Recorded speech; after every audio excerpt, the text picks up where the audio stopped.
In Glamorama dagegen wird die Gewalt von einem jungen Mann dargestellt, der erschrickt. Ja, das stimmt ganz sicher. Wenn Sie einen Film zeigen, dann können Sie zeigen, wie Sie jemanden zeigen, der eine Brust abschneidet oder dagegen aber nicht, wie jemand eine Brust streichelt. Wenn man jemanden ersticht und verstümmelt, dann heißt das, dass Kinder und Teenager das sehen können. Aber Liebe oder Sex darf man nicht zeigen, ohne dass man automatisch so eingeschätzt wird als Film, dass unter 18-Jährige den Film sehen dürfen, ob da ein Tropfen Blut vorkommt oder nicht. In dieser Hinsicht ist Amerika sehr heuchlerisch. Ich weiß noch nicht mehr, ob es Heuchelei ist. Es ist etwas ganz Merkwürdiges an der Art und Weise, wie man bereit ist, sehr, sehr gewalttätige Bilder ins eigene Heim einbringen zu lassen und in die Kinos. Aber sexuelle Bilder, Bilder von Liebe, sei es Pornografie oder sei es Softpornografie, das wird überhaupt nicht zugelassen.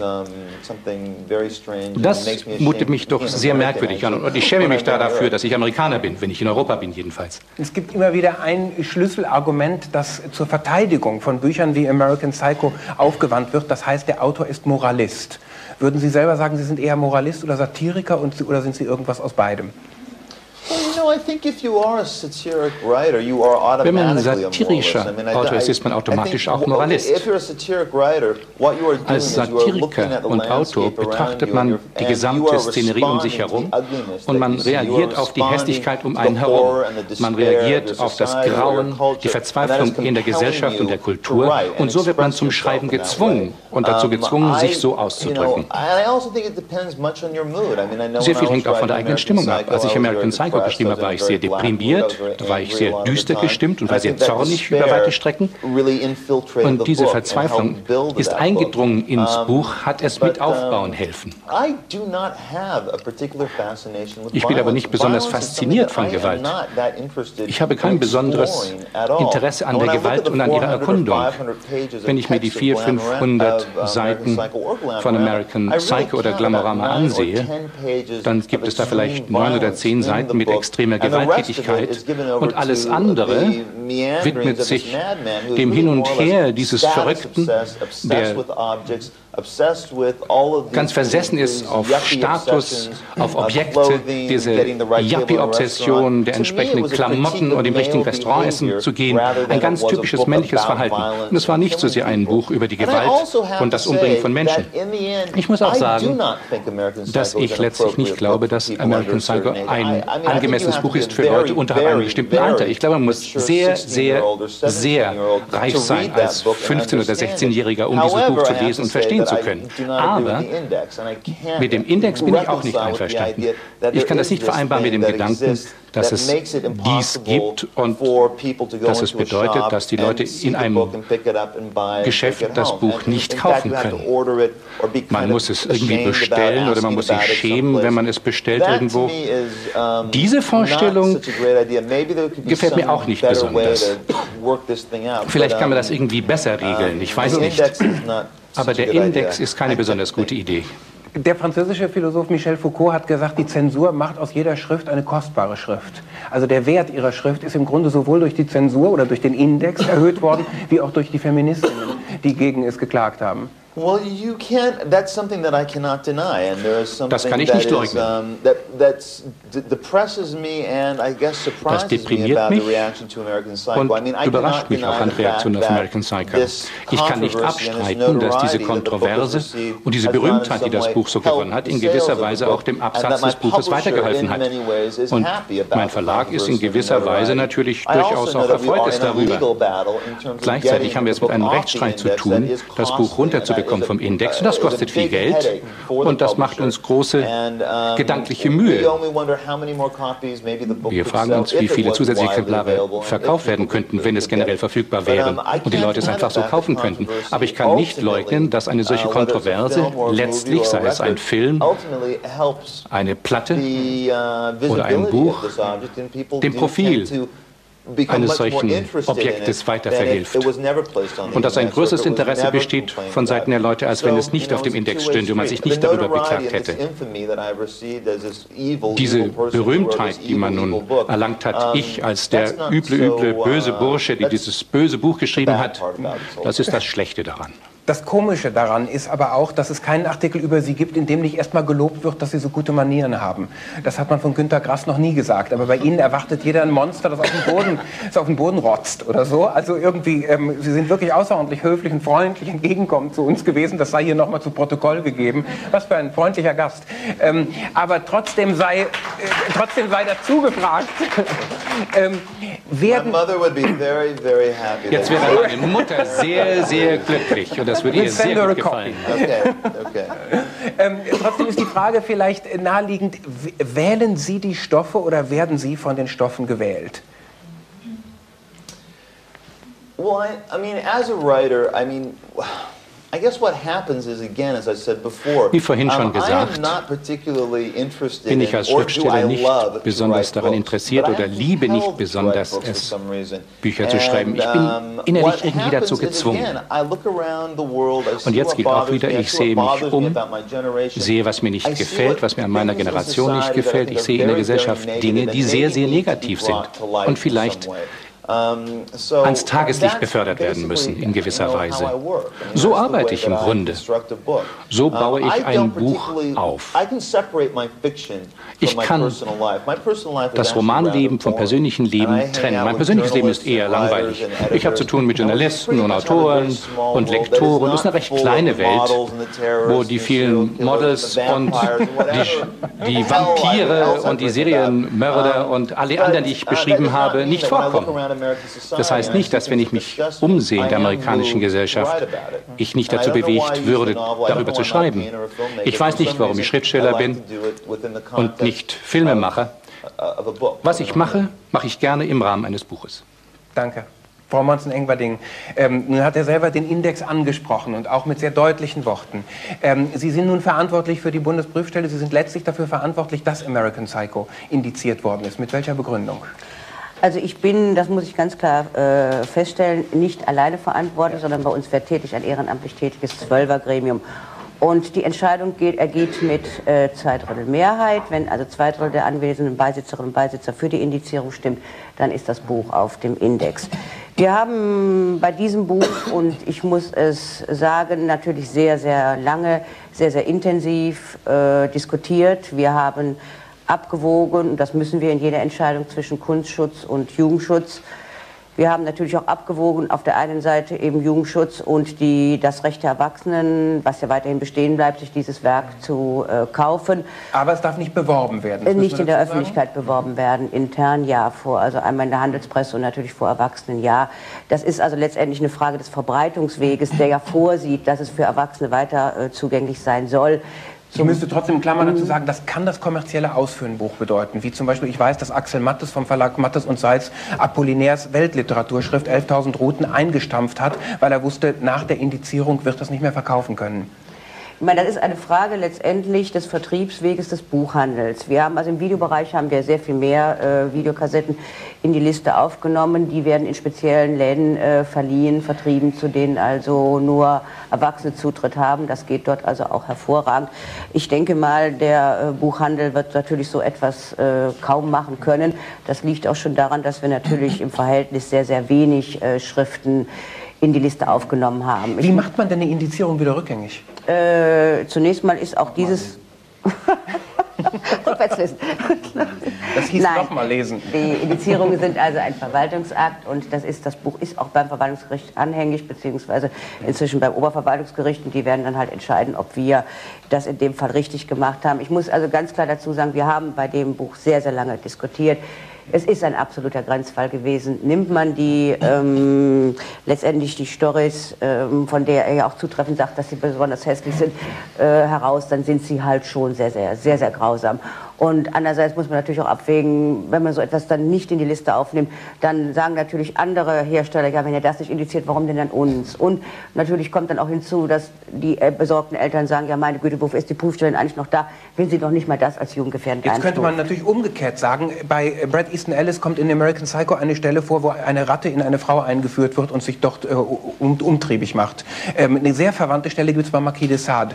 Alice Schwarzer ist zwar dafür, dass auch Marquis de Sade verboten wird, aber da greift es nun tief in die Literaturgeschichte ein, wenn man will. Das ist richtig. Ich meine, wie gesagt, wir haben uns ja auch, und ich muss dazu sagen, also das Buch von Herrn Ellis ist nicht typisch an sich für unsere Indizierungspraxis. Ich meine, wenn Sie das Gros dessen sehen, was uns also da angeboten wird im Bereich Video, im Bereich Computerspiele oder gar, jetzt will ich natürlich nicht zu nahe treten, im Bereich Internet, dann kann man schon sagen, ist also dieses Buch eigentlich eher der Ausnahmefall. Denn ich meine, wir haben auch ganz klar erkannt, dass hier also tatsächlich Kunst vorliegt, dass hier also tatsächlich etwas reflektiert wird und auch Gewalt reflektiert wird. Aber man muss natürlich davon ausgehen, also nicht jeder Jugendliche versteht das auf Anhieb und deswegen hat also unser Gremium die Entscheidung getroffen. Ich sage vielleicht gerade zur Statistik, seit 1954 sind 12.000 Objekte indiziert worden. Bis August waren es in diesem Jahr 2.734 Videos, 341 Computerspiele, 131 Bücher, Broschüren und so weiter. Wobei wahrscheinlich mehr Broschüren sogar, also rechtsextremen Inhalts,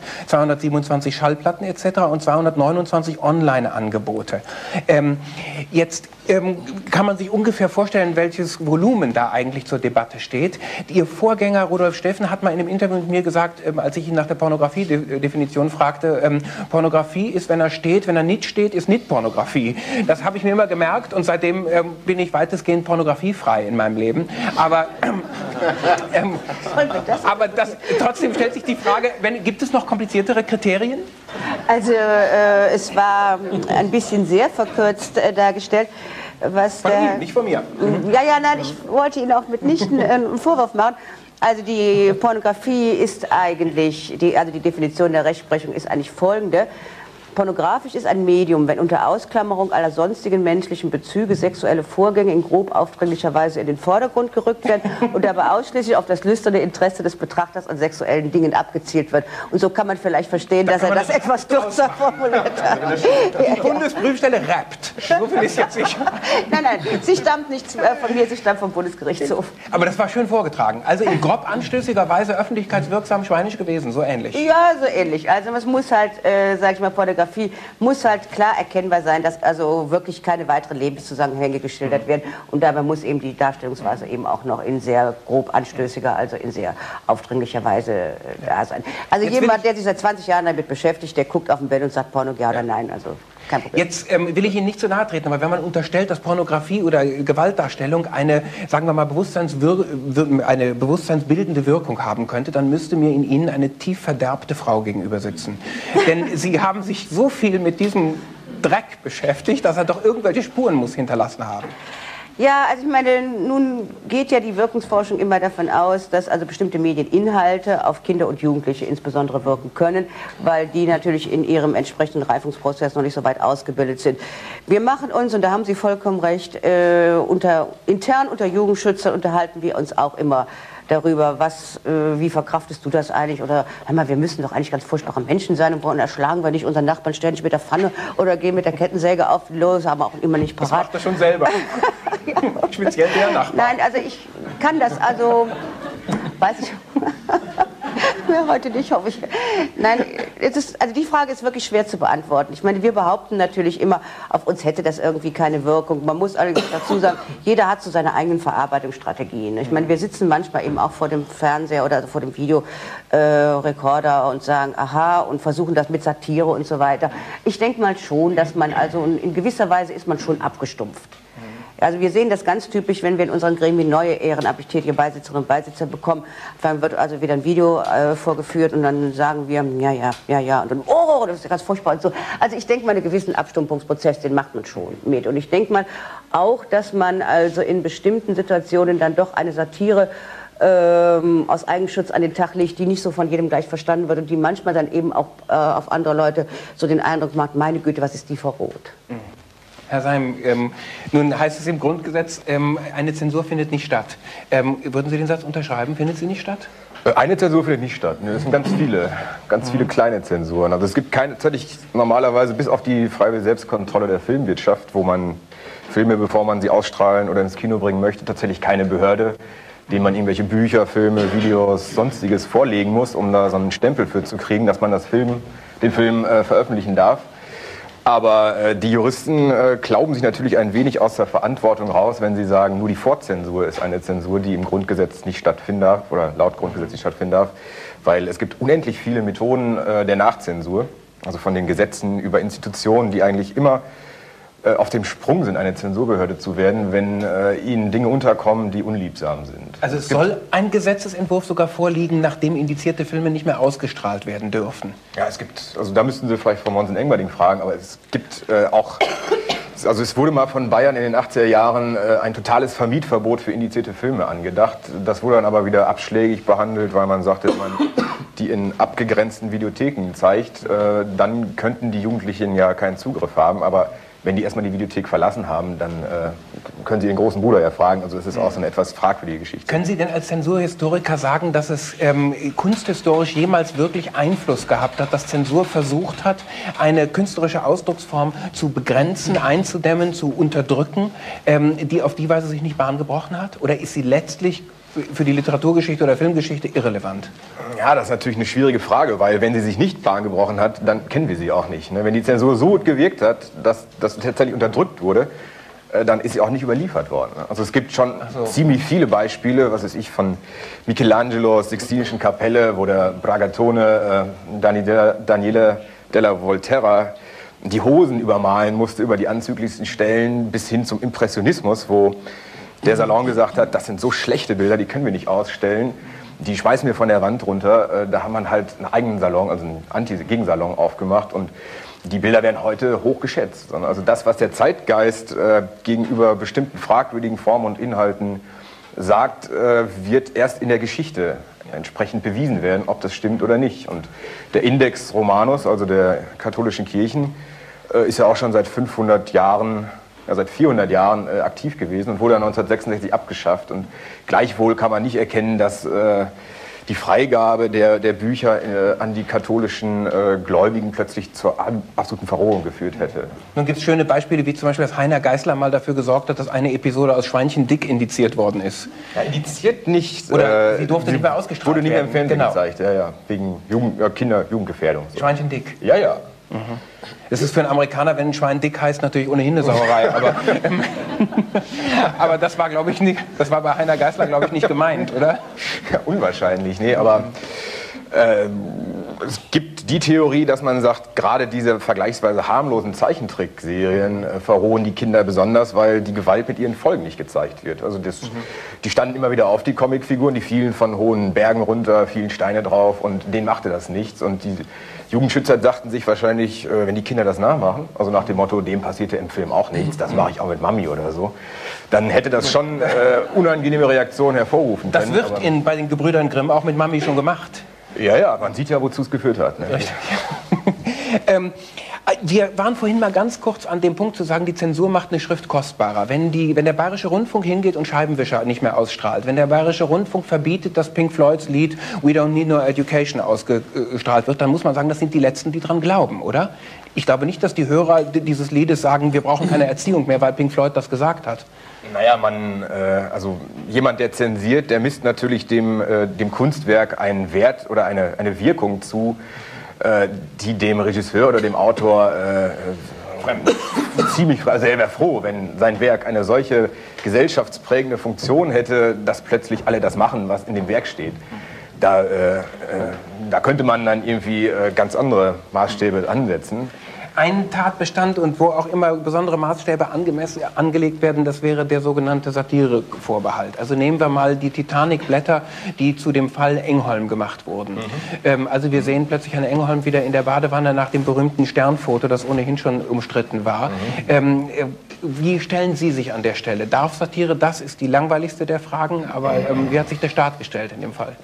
Also dem Staat war das relativ egal, also es wurde nicht indiziert, das Heft. Es war mehr eine Persönlichkeitsrechtsfrage, wo Herr Engholm gesagt hat, das möchte ich nicht mit meinem Gesicht gemacht sehen, dass ich plötzlich rein kollagiert werde, ohne dass ich gefragt werde. Und er hat eine Klage angestrengt vor dem Landgericht Hamburg.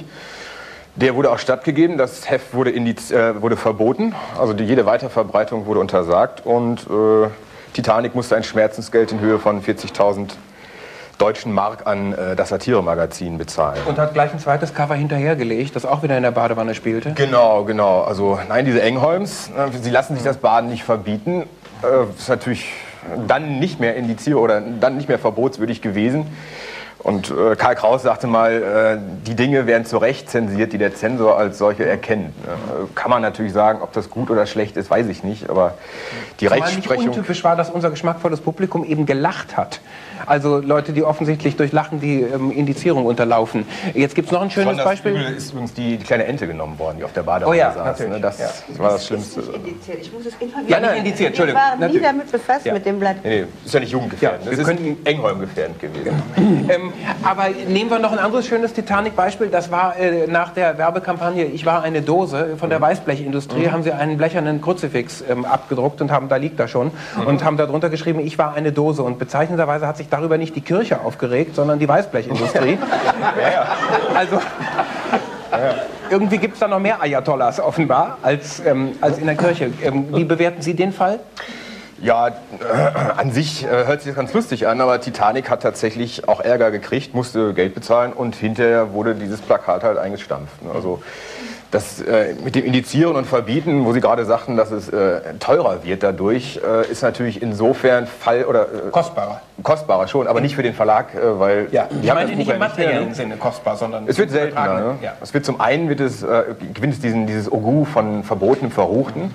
Und da springt ja bei jedem, der einen gewissen Forschergeist in sich hat, auch die rote Lampe an, zu wissen, was man nicht wissen darf. Da wird es ja erst spannend eigentlich. Ja, viele Dinge zu Unrecht spannend. Also der Katalog der Bundesprüfstelle ist für Sie ein wunderbarer Fahrplan, durch den Sie an alles Verbotene rankommen, oder? Das war aber schon der Index Romanus der katholischen Kirche für die damaligen. Die waren so fragwürdig, dass er selbst auf den Index gesetzt wurde. Der Herr der Indizes. 1777, der Österreichische. Zunächst mal, halten Sie die Tätigkeit der Bundesprüfstelle für eine sinnvolle Tätigkeit?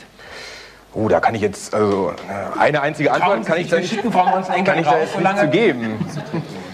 Also was die Zugänglichmachung an Kinder von bestimmten Sachen angeht, kann ich die Arbeit nur für gut heißen. Also, zumindest im Gegensatz zu Amerika ist es insofern günstig, weil in Amerika hat jeder County Sheriff die Oberhoheit über seinen Sprengel und kann da verbieten, was er will. Da gibt es keine Zentrale, wie in Deutschland, vielleicht typisch bürokratisch. Da gibt es wirklich eine Liste, das ist eine oberste Bundesbehörde, die wird ganz pingelig geführt und man kann mit Adresse, Internetadresse alles irgendwie sehen, was indiziert ist. Das gibt es in Amerika nicht und ich finde die Tätigkeit, was bestimmte Sachen angeht, durchaus sinnreich. Also man kann nicht alles allen Kindern und allen Jugendlichen zugänglich machen. Also dafür habe ich auch schon zu viele Sachen gesehen, wo man selber auch tatsächlich schon mal schlucken muss. Ja, auch Sie sind verdorben. Das ist die zweite Konklusion, die wir hier haben. Das bringt Sie wieder an die Seite von Monssen-Engberding. Die Hornhaut auf der Seite, genau. Gepriesen sei er für dieses Wort. Christoph Schlingensief. Kaiser Wilhelm hat gesagt, eine Kunst, die sich über die von mir bezeichneten Gesetze und Schranken hinwegsetzt, ist keine Kunst. Nicht diesen Satz hätte ich gerne kommentiert, sondern die Frage, ob der Kapitalismus nicht eigentlich denselben Satz sagen könnte. Ja, es geht ja eben, da wollte ich eben schon was zu sagen, es geht eben darum, der Moralist ist einer, der sich voranstellt. Die Moral ist in mir, damit habe ich schon genug zu tun. Wenn ich als 10-Jähriger, glaube ich, oder 9-Jähriger mit meinen Eltern im Xantener Dom war, sah ich ein Riesenmassaker. Also dort liegen Knochen rum, dort werden die übelsten Gemälde gezeigt. Demnach müsste man eben jetzt sofort alle ähnlichen Gebäude schließen lassen.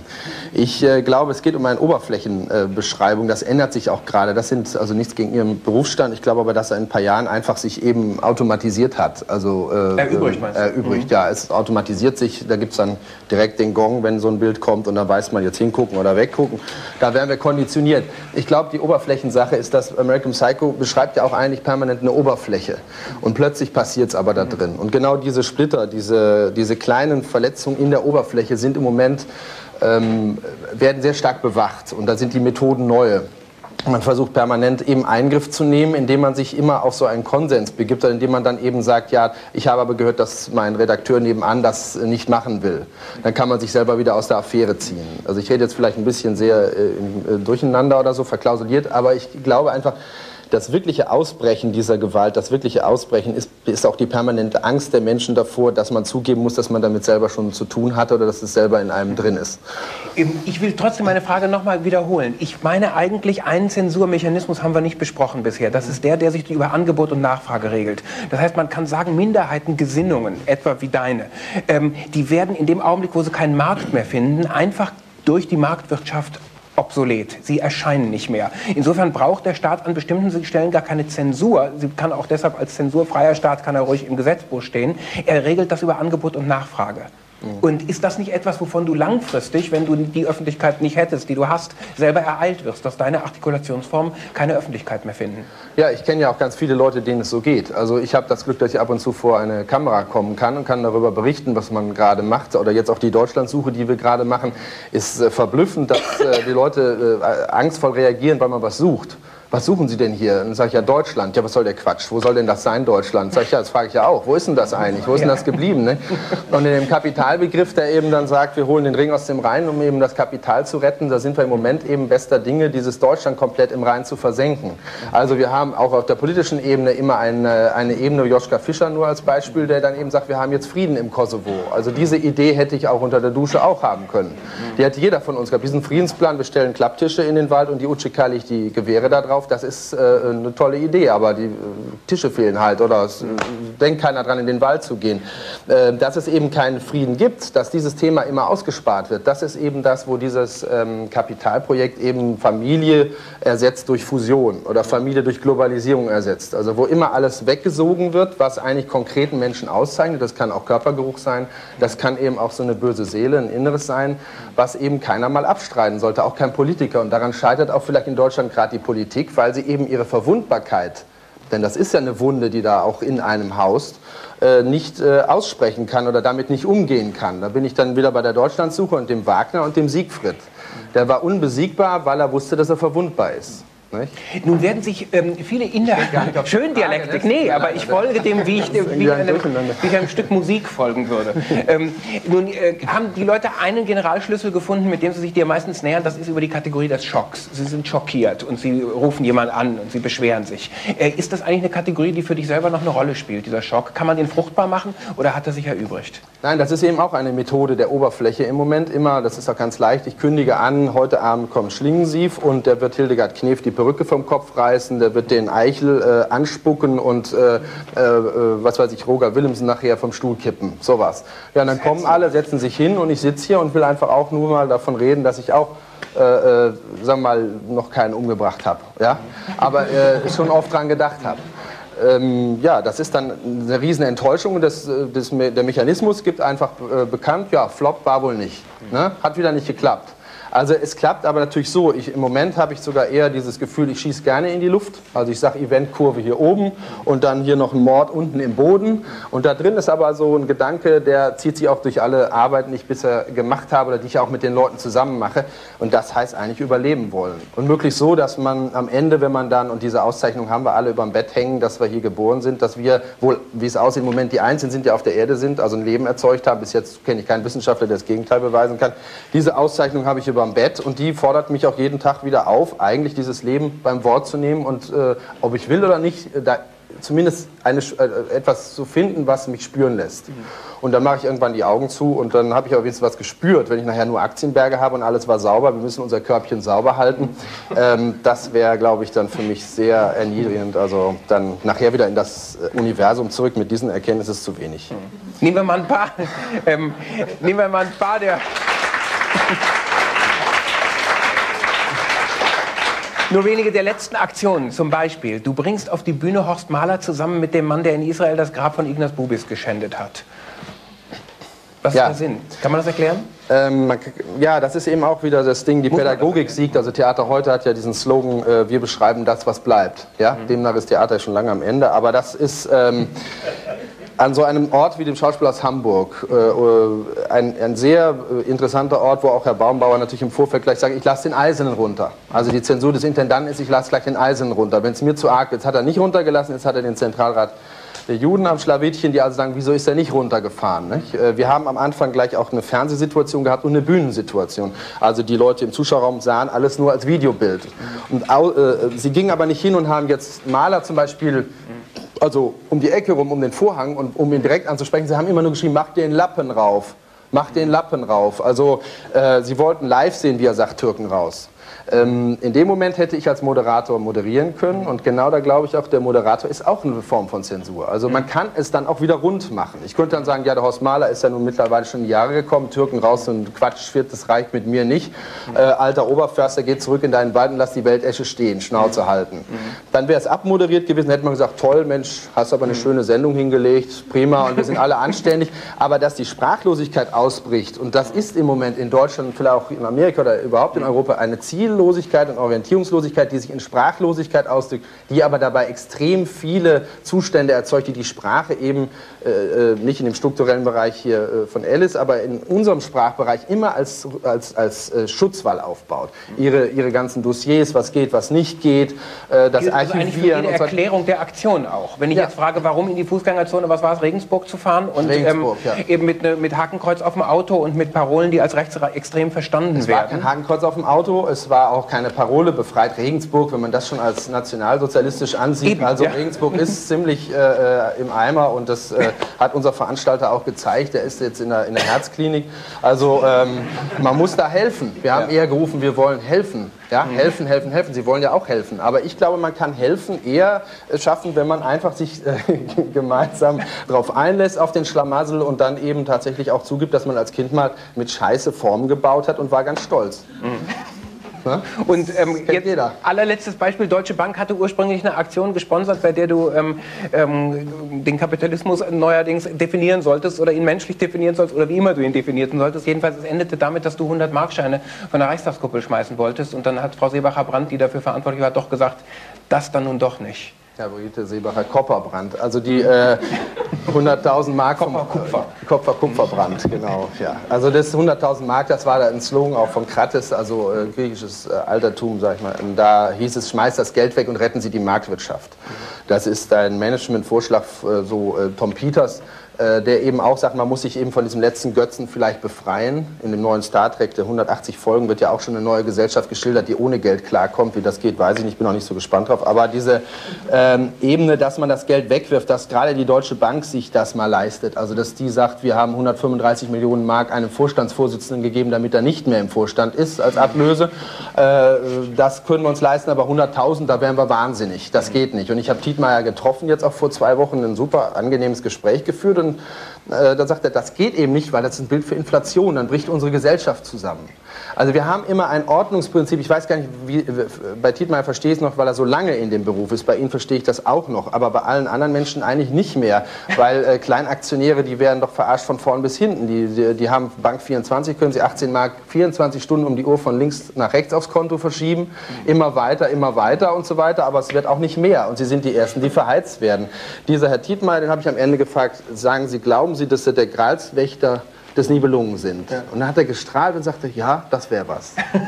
Also ich glaube, wir haben immer unseren Götzen, suchen wir. Und diesen Götzen müssen wir verehren, da machen wir uns abhängig und dabei verlieren wir uns.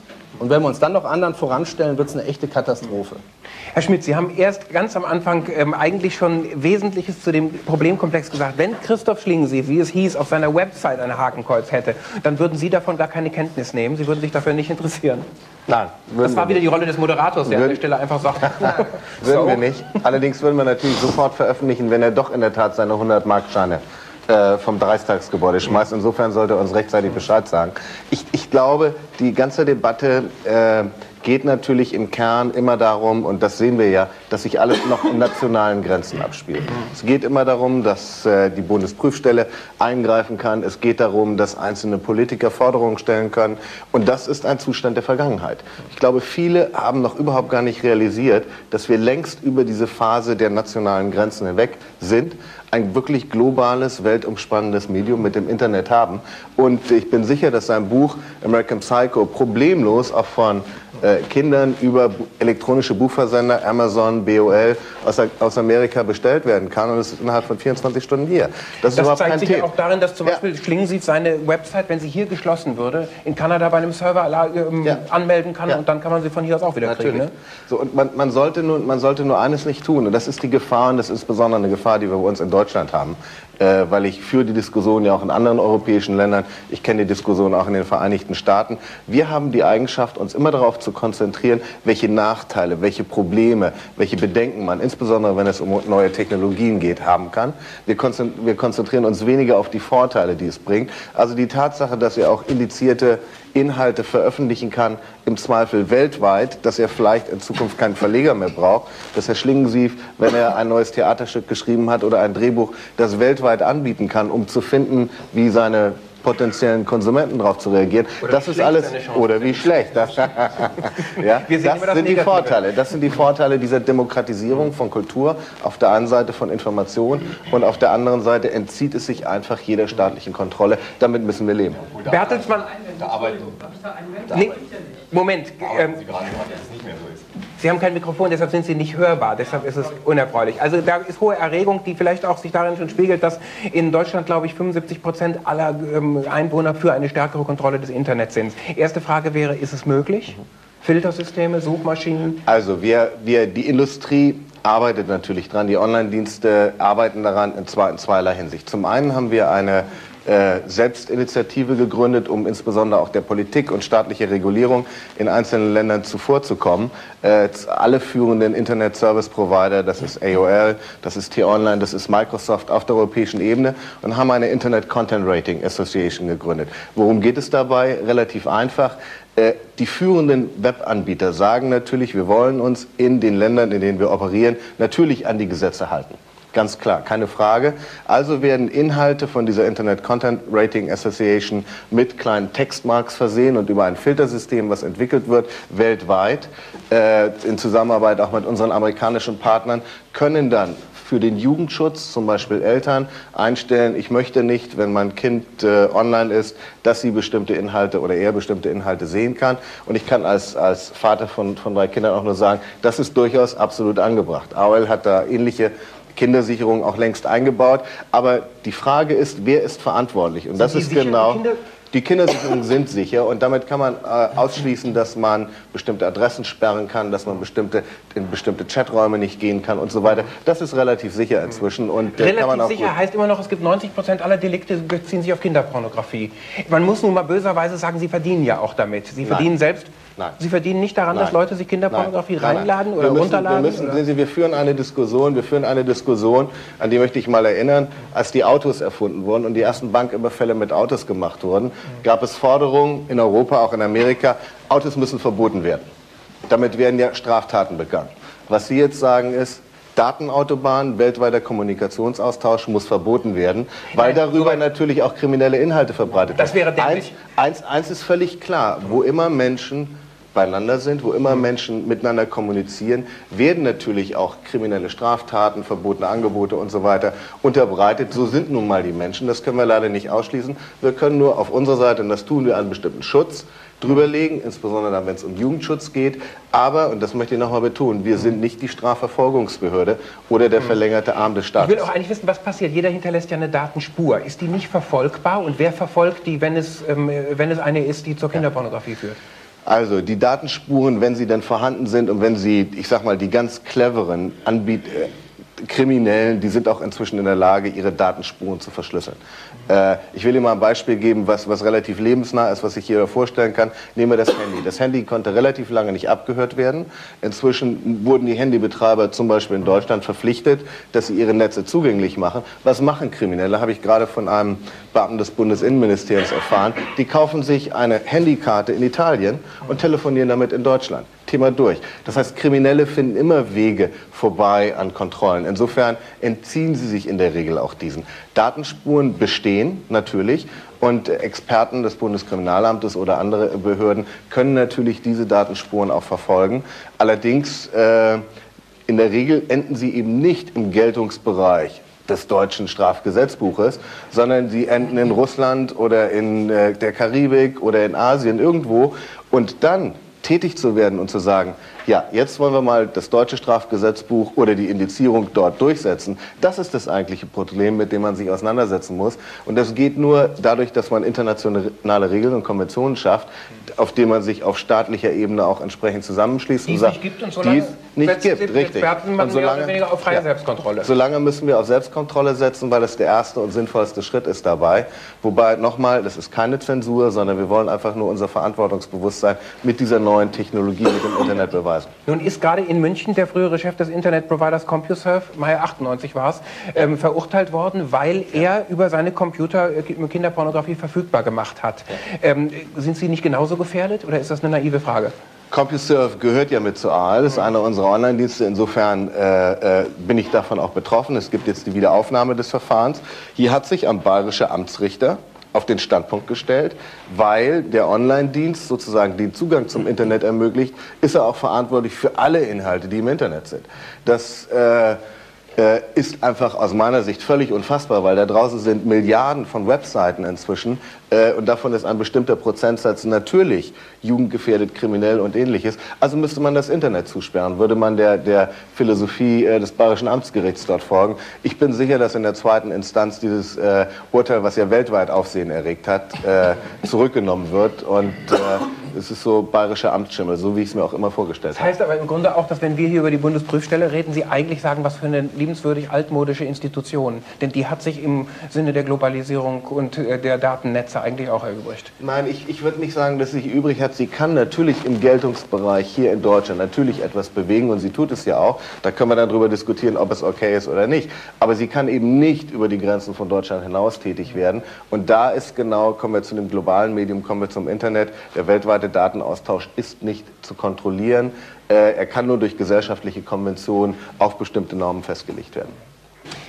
Mr. Ellis, noch einmal zu Ihnen zurück, weil Sie vorhin auch so ganz eindeutig sich eigentlich gegen die Kinderpornografie oder Gewalt mit Kindern gewandt haben. Ist nicht, oder auch sehr vorsichtig gesagt haben, welche Kinder überhaupt ihre Bücher in einem reifen Bewusstseinszustand lesen können. Muss man nicht befürchten, dass in dem Augenblick, wo Kinderpornografie oder Gewalt gegen Kinder das Einzige ist, was noch indiziert, was noch von Zensur betroffen wird, das gerade die künstlerische Fantasie anzieht, als der letzte Hort des Verbotenen gewissermaßen? Es kommt auf den Kopf des Künstlers an, denke ich. Ist nichts, woran ich besonders interessiert wäre. Glauben Sie mir, es gibt viele Grenzen, die meines Erachtens nicht übertreten werden sollten im Zuge des Ausdrucks meiner selbst. Als Künstler sage ich das nicht gerne, aber wenn es um den tatsächlichen Schmerzen tatsächlich Schmerz geht, den ein Mensch einem anderen zufügt, dann ist das sicher, denke ich, kein guter Gedanke. Es ist vielleicht interessant, vielleicht etwas, was uns fasziniert, vielleicht kann man so etwas daraus lernen, aber als Künstler muss ich irgendwo auch eine Trennlinie ziehen. Wenn ein Kind irgendwie geschädigt wird, weil es einen Nachmittag oder eine Woche lang fotografiert wird mit entsprechenden Motiven, das würde mich ganz sicher verletzen. Und dennoch gibt es gleichzeitig Fotografen, die sehr schöne Bilder von Kindern gemacht haben, die in den USA umstritten waren, wie Robert Mapplethorpe oder Solly Mann, und die Bilder gemacht haben von Kindern, die nackt waren, in Seen, auf Feldern gelaufen sind, und das wird bei uns im Lande als kinderpornografisch bezeichnet. Einfach deswegen, weil man das ganz wörtlich nimmt. Ein Kind nackt fotografiert. Ganz gleich, wie es der künstlerische Zusammenhang des Bildes ist. Mein Land ist sofort entrüstet in solchen Fällen. Es war ja interessant, dass der erste Verlag, der American Psycho rausbringen sollte, nämlich Simon & Schuster, das Buch wieder zurückgezogen hat und eigentlich ein paar $100.000 vermutlich verloren hat. Und das Buch ist schließlich zu einem anderen Verlag gekommen. Hat diese ganze Debatte, ob sie durch Feministinnen geführt wurde oder ob sie durch die Verlagsgeschichte bestimmt war, Einfluss auf die Abfassung von Glamorama gehabt? Also auf den künstlerischen Prozess selber Einfluss genommen? In gewisser Weise glaube ich schon. Ich habe ein Jahr beim Schreiben verloren bei Glamorama, weil diese Kontroverse um American Psycho mich so abgelenkt hat, die damals in den USA lief. Auf diese Ebene hat mich das abgelenkt. Auf einer anderen Ebene ist etwas auf die Bühne getreten, das mich sehr überrascht hat, und das ist sogar eingegangen ins Buch Glamorama. Der Gedanke, dass das Leben und bestimmte persönliche Ereignisse zum Showbusiness, zur Unterhaltung werden, wo etwas gemacht wird aus nichts. Diese Reaktion auf American Psycho, das wurde ein riesiger Film mit Bösewichtern, so wurde es in den Medien dargestellt, mit Action. Ich habe Todesdrohungen bekommen. Und es wurde gesagt, das Buch darf nirgends anders veröffentlicht werden. Diese gesamte riesige Geschichte wurde zu einem Film und ich war ganz überrascht und benommen, dass ich dazu zu einem Teil gemacht worden. Und das wurde ein Verbindungsstück zum Buch. Dieses Element der Unterhaltung hat überhaupt nichts zu tun mit der eigentlichen Erzählung oder einem Film. Das ist eingegangen in die Art und Weise, wie ich Glamorama geschrieben habe und so, wie es jetzt dasteht. Zu allerletzt eine Frage an den einzigen von uns, der mal Aufnahmeleiter bei der Lindenstraße gewesen ist, nämlich Christoph Schlingensief, und mit der Bitte um eine kurze Antwort. Grundsätzlich, glaubst du, ist es eher der Kitsch, eher das Süßliche, eher die brave Soap, die die Gewalt inspiriert, weil sie einfach aggressiv macht und weil sie unwahr ist? Oder glaubst du, es ist die Gewalt selber, die die Gewalt inspiriert? Ich glaube eher an das Erstere und ich glaube, und das ist auch die Befürchtung, einmal hat man ein Netz, wo alles verfügbar ist, jetzt beim Fernsehen, sagen wir auch beim Westdeutschen Rundfunk, wo auch immer, wird man versuchen, eben so distanziert und unberührt vom Thema zu bleiben, dass man nicht haftbar wird. Und ich versuche zum Beispiel eine Talkshow seit einem Jahr irgendwo wieder, zum Beispiel auch beim WDR, unterzubringen. Es gibt so viele Tausende von Ausreden, weshalb das nicht gehen soll. Oder der Film über die Partei kann jetzt nicht beim ZDF laufen, weil er angeblich eine politische Partei ist. Also die Partei gibt es ja faktisch gar nicht mehr. Also das ist alles sehr absurd. Man will alles sauber halten. Wenn man jetzt verstehen würde, dass dieses Fernsehen gerade mit diesem, sagen wir mal, unendlichen Gebiet auch eine totale Freiheit hätte, um Nahrungsmittel zur Verfügung zu halten, Spielfilme nachts zeigen, die man so noch nie gesehen hat, meinetwegen auch kommentiert, dann würden wir auch diese Gefahr umlaufen, dass wir nachher da sitzen und haben eine Riesenkatastrophe von der Totalpolizei und auf der anderen Seite von der großen Schweineigelei. Was für ein schönes Schlusswort. Zusammen. Ja, danke schön. Auch das ist Moderatorenaufgabe, willkürlich an irgendeiner Stelle zu sagen, das war's, meine Damen und Herren. Vielen Dank. Sehr danke ich meinen Gästen. Ich persönlich habe heute viel erfahren. Ich hoffe, es ist einigen von Ihnen draußen und hier im Saal genauso gegangen. Ich sage Ihnen noch, das war die Nachtkultur mit Willemsen aus dem Freien Werkstatttheater Köln. Sie sahen uns im Bühnenbild des Stückes Das ist mein Leben. Das Stück ist zu sehen auf dem ersten Weltalten-Theaterfestival Ende Oktober in Kölner Gürzenich. Das sei hier empfehlend angemerkt. Und anschließend sehen Sie einen Film, der den programmatischen Titel trägt, Days of Being Wild, in Hongkong 1990 gedreht und hier in deutscher Erstaufführung zu sehen. Es war mir ein Vergnügen.